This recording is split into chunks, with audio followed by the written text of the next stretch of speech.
আসসালামু আলাইকুম শিক্ষার্থী বন্ধুরা, শিখব সবাই মজা করে।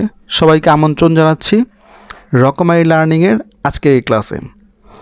আজকের এই ক্লাসে আমরা ষষ্ঠ শ্রেণীর ইংলিশ ফর টুডের লেসন 13 বাংলা অর্থ সহকারে তোমাদের পড়াবো। আমাদের আজকের এই লেসনের যেই হেডিং তা হচ্ছে মুজিব ইন স্কুল ডেইজ, অর্থাৎ শেখ মুজিবুর রহমানের বা মুজিবের স্কুলের দিনগুলো। তো আমরা এই লেসনটা শিখলে বা এই লেসনটা পড়লে আমরা কি শিখতে পারবো?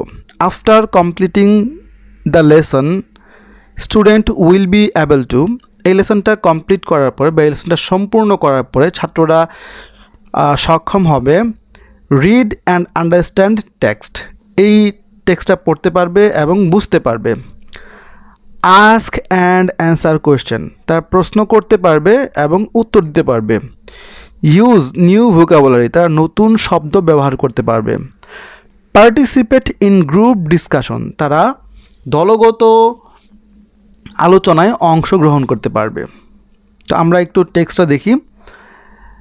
যে বি নাম্বারে বলা হচ্ছে read the text silently and quickly, এই টেক্সটটা নীরবে এবং দ্রুত পড়ো। টু অ্যান্সার, উত্তর দেওয়ার জন্য। What the text is about, এই টেক্সটটা কী সম্পর্কে, অর্থাৎ এই টেক্সটটা কী সম্পর্কে সেটা অ্যান্সার দেওয়ার জন্য, সেটা উত্তর করার জন্য এই টেক্সটটা নীরবে এবং দ্রুত পড়ো। তো চলো আমরা এই টেক্সটটা পড়ছি। ইন হিজ আর্লি চাইল্ডহুড, তার শৈশবকালে, hour father of the nation, আমাদের জাতির পিতা, Bangabandhu Sheikh Mujibur Rahman, Bangabandhu Sheikh Mujibur Rahman started his education in his village school, তিনি তার পড়াশোনা শুরু করেন তার গ্রামের স্কুলে বা বিদ্যালয়ে। নেমড এমই স্কুল, যে স্কুলের নাম ছিল ME school.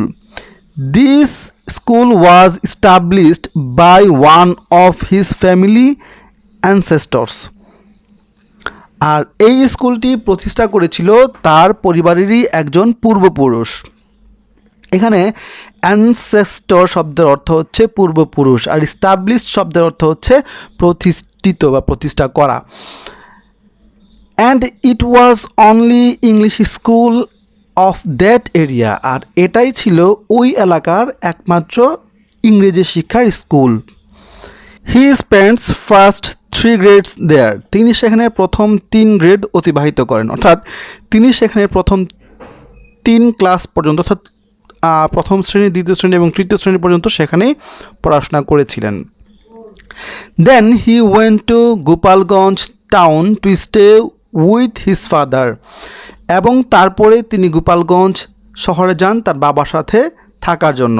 And got enrolled at Gopalganj public school in grade 4, এবং তিনি চতুর্থ গ্রেডে বা চতুর্থ শ্রেণীতে গোপালগঞ্জ হাই পাবলিক স্কুলে ভর্তি হন। Mujib was so dear to his father, Mujib তার বাবার খুবই প্রিয় ছিলেন।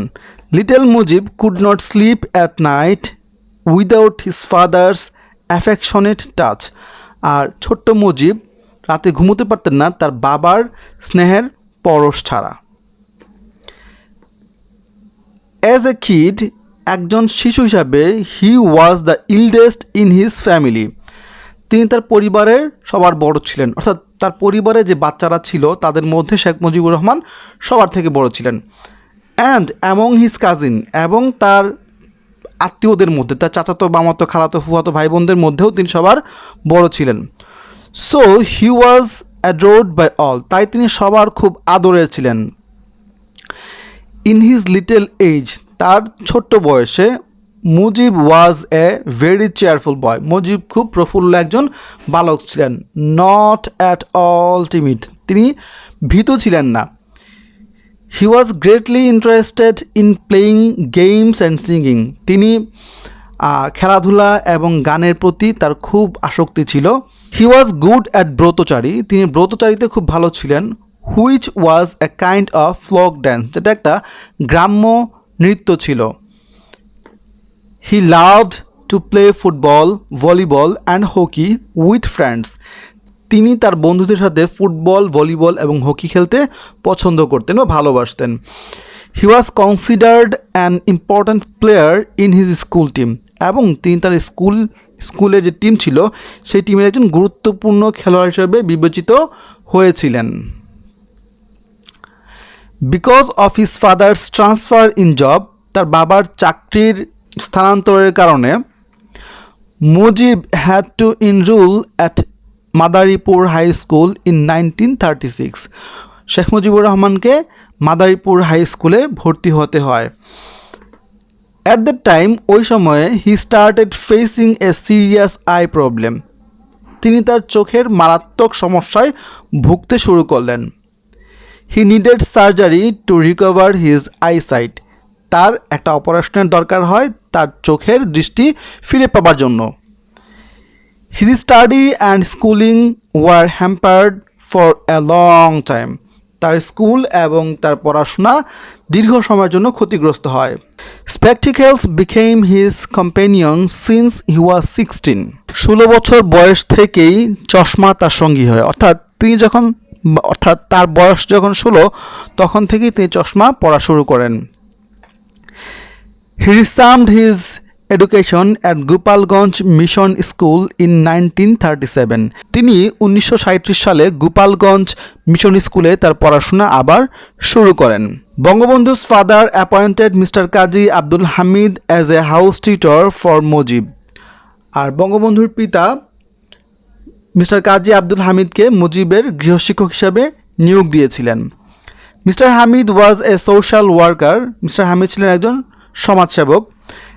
And run A welfare association, এবং তিনি একটি কল্যাণ সংস্থা পরিচালনা করতেন, নেমড, যার নাম ছিল Muslim Seva Samiti. He tried to help poor boys, তিনি গরিব বালকদের সাহায্য করতে চেষ্টা করতেন। He use to collect alms from others for helpless student, তিনি অন্যান্যদের কাছ থেকে দান খয়রাত সংগ্রহ করতেন গরিব বা অসহায় ছাত্রদের সহায়তা করার জন্য। It impressed young Mujib so much, আর এটা যুবক মুজিবের উপর খুব প্রভাব ফেলল। That he became a part of this activity, আর তিনি এই কার্যক্রমের একটা অংশ হয়ে গেলেন। Every Sunday they set out for this purpose, আর প্রত্যেক রবিবারে তারা এই উদ্দেশ্যে একত্রিত হতো। His teacher use the money collected thus to buy books and other essentials things or pay tuition fee for the poor students, তার শিক্ষক এই টাকাগুলো সংগ্রহ করে বই অথবা অন্যান্য গুরুত্বপূর্ণ জিনিস অথবা গরিব ছাত্রছাত্রীদের টিউশন ফি পরিশোধ করতেন।